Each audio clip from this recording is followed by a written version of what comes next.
Friends வந்துட்டு சொல்லுங்க. இவன் ஆட்டோ ரன்னிங் வணக்கம் சொல்லுங்க ஃப்ரெண்ட்ஸ். நாங்கள் வந்துட்டோம் செட்டுக்கு. ஏன்னா நாங்கள் 3 நாள் இங்கே தான் இருக்குமா. வேலை நிறைய இருக்குது ஃப்ரெண்ட்ஸ். குப்பையாக இருக்குது எங்கள் செட்டு. அதெல்லாம் சுத்தம் பண்ணோன்னு எனக்கு உடம்பு முடியலையா.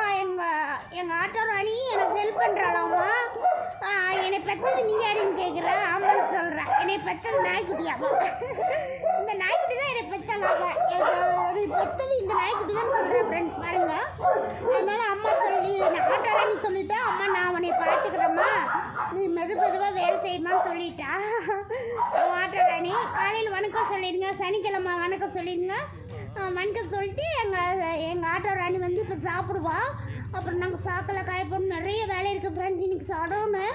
அதனால் வேலைக்கு வர மாட்டாங்க. அதனால் நாங்கள் சுத்தம் பண்ணிவிட்டு கொஞ்சம் நாய்க்குட்டியெலாம் அந்த பக்கம் கொண்டு போயிட்டு அப்புறம் உங்களுக்கு வீடியோ போடுறோம். வேலையெல்லாம் முடிச்சுட்டு ஓகேங்களா. அதனால் எங்கள் ஆட்டோ ராணிக்கு எல்லோரும் வணக்கம் சொல்லிடுங்க. என்னை